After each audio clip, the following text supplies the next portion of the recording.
The televised debate was supposed to be routine, a standard primetime political showdown between rising star Jasmine Crockett and her fiercest rival, Karoline Leavitt. Both women had carved their places in the political landscape with sharp rhetoric and relentless ambition.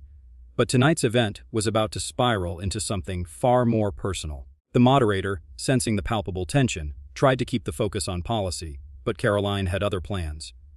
With a cold smile and a measured tone, she shifted her gaze to Jasmine's husband, who sat quietly beside her in the audience. "Congresswoman Crockett," Karoline began, "we all respect your political career.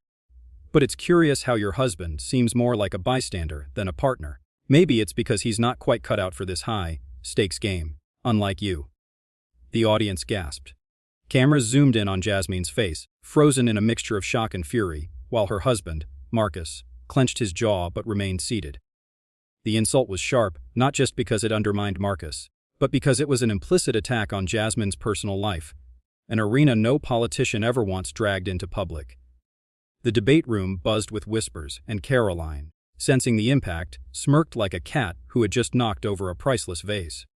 But Marcus was no passive spectator, and the moment Karoline's words hung in the air, his composure shattered like glass. He stood, voice low but carrying the weight of years of silent frustration.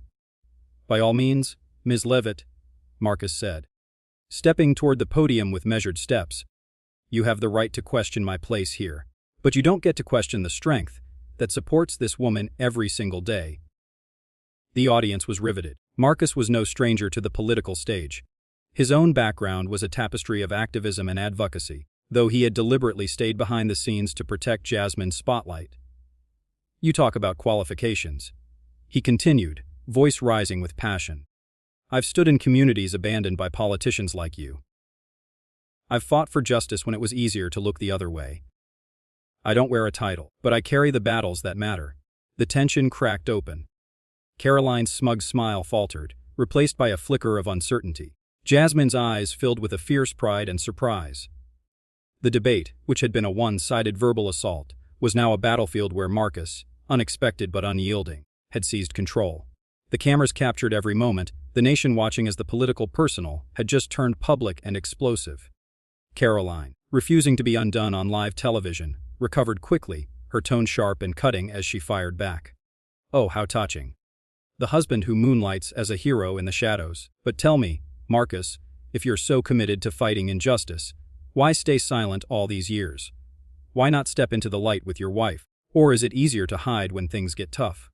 The crowd murmured, sensing the escalation. Marcus's eyes narrowed, but he held steady. "Because the fight isn't about us," he said firmly. "It's about the people crushed under systems built to silence them. My work doesn't require headlines, but it demands truth. Unlike your grandstanding, which is just a show." Karoline laughed, a harsh, brittle sound. "Show. This is politics, it's a stage, and the audience decides who's real and who's a fraud." Jasmine interjected, stepping forward with a voice cold as steel. "Enough." The room fell silent. "This isn't a circus, and our family isn't your prop. If you want to debate policies, I'm here. But attacking the people I love reveals only your desperation." Karoline's smile wavered again, realizing the narrative was slipping. But then, in a move no one saw coming, Marcus leaned into the microphone, voice quiet but lethal. "I'm not just her husband. I'm her partner in this fight. And if you want to understand what that means, you'd better start paying attention, because together, we're unstoppable." The debate ended with a mix of stunned silence and electrified energy, the viral clips flooding social media as viewers picked sides in a story far bigger than political rhetoric. In the days that followed, the political landscape shifted. Karoline's attempt to diminish Marcus backfired spectacularly, elevating the Crockett family to symbols of resilience and partnership. Yet beneath the surface, a darker game was unfolding. Jasmine received anonymous warnings, calls that hinted at threats against her family, and Marcus discovered that Karoline's allies were digging into his past, searching for anything to discredit him. One evening, as Jasmine and Marcus prepared for a private fundraiser, the doorbell rang unexpectedly. Standing there was Karoline herself, disarming and dangerous.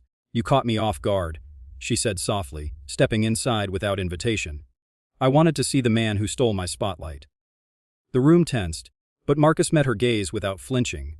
"If this is about war, I'm ready. But if it's something else, speak." Caroline's eyes darkened. I didn't come to threaten you. I came to propose a deal. Silence hung thick. You and Jasmine, she said. You're shaking the foundation. But you're also dividing your own people. We could be stronger together. Or we could tear each other apart. Jasmine's voice was steady, unwavering. I don't make deals with those who mock my family. But I'm listening. Caroline smiled, the edge gone, replaced by something almost sincere. Good. Because the next move in this game won't be public. It will be in the shadows, and you'll want an ally you can trust. Marcus glanced at Jasmine, then back at Caroline. The room seemed to hold its breath. The battle was far from over. But the rules had just changed, and the most dangerous players were yet to reveal their hands. The uneasy truce, forged in that dimly lit room, quickly dissolved as the days wore on. Jasmine and Marcus found themselves navigating a treacherous maze of political intrigue and personal threats, each step shadowed by Caroline's unpredictable gambits. Publicly, Caroline maintained a veneer of civility, but behind closed doors, her campaign team unleashed a relentless barrage of whispers and insinuations aimed at cracking the Crockett armor. Anonymous leaks surfaced, accusing Marcus of questionable ties and exaggerated claims about his activism. Jasmine fought to hold the narrative together, her voice steady in interviews, but every accusation chipped away at the foundation of trust she'd built with her constituents. Marcus, meanwhile, was pulled into a covert world of surveillance and counterintelligence, his every move tracked by unknown adversaries who seemed bent on destruction. One evening, a cryptic message arrived on his phone, a single sentence: trust no one. Especially not her. It was a poison-laced warning, and Marcus knew exactly who it was meant to implicate. The fragile alliance with Caroline was crumbling, and the lines between ally and enemy blurred until indistinguishable. Amid the mounting pressure, Jasmine faced a breaking point. At a crucial committee hearing, where she was slated to push forward a landmark bill on criminal justice reform, the room buzzed with an electric mix of skepticism and anticipation. Caroline was there, poised and immaculate, her smile razor sharp as she grilled Jasmine with pointed questions designed to undermine not just the bill, but Jasmine's credibility. The questions dug deep into Marcus's past, casting shadows on his activism and insinuating conflicts of interest. Jasmine's responses were precise and unyielding, but the attack stung. When the hearing adjourned, Marcus approached the dais, his face a mask of calm fury. If my history is a weapon to be wielded, he declared loudly, then let it be known that every struggle, every risk I took was for the same cause my wife champions: justice. I will not let personal attacks derail the future we're fighting for. The room erupted with applause from supporters, but was met with icy silence from Caroline's camp. As Marcus walked away, Jasmine caught his eye, a silent exchange of determination and pain. They were fighting more than a political battle. They were fighting for the soul of their family and the integrity of their mission. The tension reached its peak on a rainy night when Jasmine received a call that Marcus had been detained under suspicious circumstances just hours before a major rally. Rushing to the police station, she found herself stonewalled, the charges vague and the officers evasive. It was clear this was no ordinary arrest, but a politically motivated move designed to fracture their momentum. Caroline's name hovered in the shadows at every whispered rumor. Jasmine's fury was volcanic as she confronted a high-ranking official, demanding answers and warning that this injustice would be exposed. Meanwhile, Marcus sat in a stark interrogation room, bruised but unbroken. Through the haze of confusion, a familiar voice echoed. Caroline's, delivered through a chilling video call from a secure location. You and I, she said, are not so different. We both play the game to win. But understand this, I didn't have to resort to this. You pushed me to it. Marcus's glare could have shattered glass. Your game is dirty, but I'm not the one who started it. Their exchange was cut abruptly, but the message was clear: the war was now personal and merciless. As the fallout spread, Jasmine stood before a sea of supporters at the rally, her voice strong despite the chaos swirling around her. She spoke of resilience, justice, and the fight that transcended personal attacks. The crowd roared in approval, but beneath the roar, she felt the weight of betrayal like a shadow stretching over her soul. Days later, a secret meeting was leaked to the press, footage of Marcus and Caroline together, smiling and shaking hands in a dimly lit room. The political world exploded with questions, accusations, and conspiracy theories. Had Marcus betrayed Jasmine? Was this all a deeper game?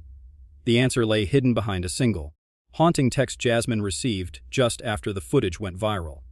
Trust no one, not even him. She stared at the message, heart pounding. As the pieces of the puzzle shattered around her, the most dangerous betrayal wasn't Karoline's public taunts or secret deals. It was the silent fracture within her own family. The fight was far from over, but now, Jasmine knew the true enemy wasn't just across the astle. It was within. And as the cameras flashed and the crowds chanted, she made her choice to walk away from the spotlight, or to face the darkest battle of all.